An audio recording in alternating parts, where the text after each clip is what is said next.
নমস্কার, সকলে কেমন আছেন? আশা করছি সকলে অনেক ভালো আছেন। আমি এবং আমার মাও অনেক ভালো আছি। আজকে আবার একটি নতুন রেসিপির সঙ্গে আমি আর আমার মা চলে এলাম। আজকে মা বানাবে প্রন কাটলেট।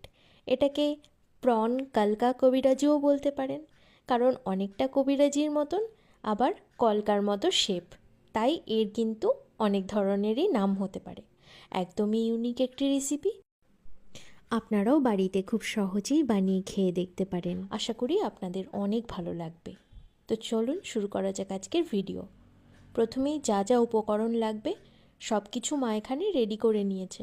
4টে চিংড়ি মাছের ক্ষেত্রে এখানে 2টো ডিম ইউজ করতে হবে, যদিও প্রথমে একটা এবং পরে আর একটা ডিম এখানে ইউজ করা হয়েছে। ভিডিও যত চলতে থাকবে তত আপনারা আস্তে আস্তে বুঝতে পারবেন রেসিপিটা আসলে কেমনভাবে হচ্ছে।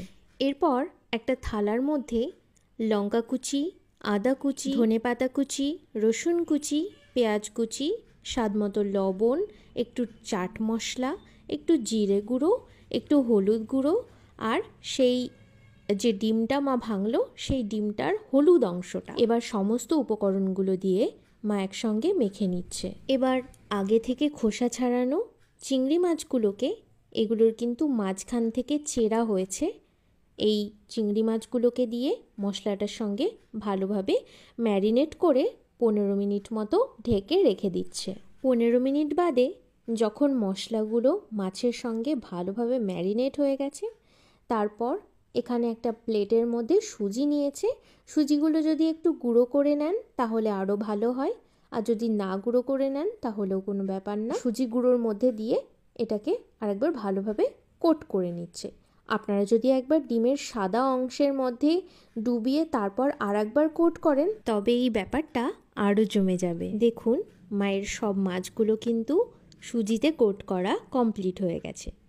এবার একটা কড়াই ভালোভাবে গরম করে তার মধ্যে সর্ষের তেল দিয়ে দিল। এই যে বলেছিলাম না আর একটা ডিমও পরে ইউজ করা হবে, ডিমের সাদা অংশ এই যে এখন ইউজ করা হচ্ছে।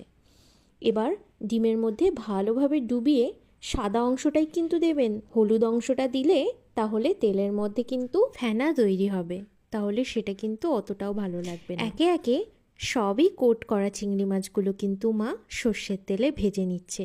আপনারা চাইলে সাদা তেলও ব্যবহার করতে পারেন, আমরা সর্ষের তেলই ইউজ করেছি, যাতে এই চিংড়িগুলো বাঙালিয়ানাকে অটুট রাখতে পারে। একে একে সব চিংড়িগুলোকে বাদামি রঙের করে উল্টে পাল্টে ভেজে নিন। দেখুন দারুণ ক্রিস্পি হবে যেহেতু সুজি রয়েছে। আর এরপর আর কি, প্লেটে তুলে সবার সঙ্গে সার্ভ করুন, সবার সঙ্গে শেয়ার করুন। আর আমাদের ভিডিওটি যদি ভালো লাগে তাহলে অবশ্যই লাইক, কমেন্ট, শেয়ার, সাবস্ক্রাইব করে যাবেন। দারুণ স্বাদের এই রেসিপিটি আপনারাও কিন্তু বাড়িতে অবশ্যই একবার না একবার ট্রাই করবেন।